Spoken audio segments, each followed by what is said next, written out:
যখন বউ দেখি, বউ দেখার আগে পছন্দ হতেও পারে, নাও হতে পারে। আনুষ্ঠানিক ভাবে দেখতে গেলে একটা খরচের বিষয় আছে। সেই জন্য আমরা ছবি দিয়ে কাজ সেরে ফেলি। মোবাইলে একটা ছবি ফাটাতে বল, মোবাইলে একটা ছবি ফাটাতে বল, ছবি একটা পাঠিয়ে দিল মেয়ের পরিবার, এটা কতটুকু জায়েজ?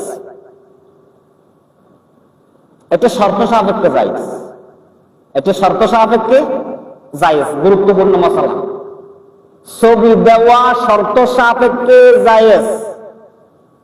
নাম্বার 1, ছবি 100% পর্দা সংবলিত হতে হবে, শুধুমাত্র চেহারা দেখে যেতে হবে, শুধুমাত্র চেহারা দেখা যেতে পারবে, বেপরদা ছবি হওয়া যাবে না। এরপরে ছবি যে বিয়ে করবে সে দেখবে, অন্য কাউকে দেখাবে না।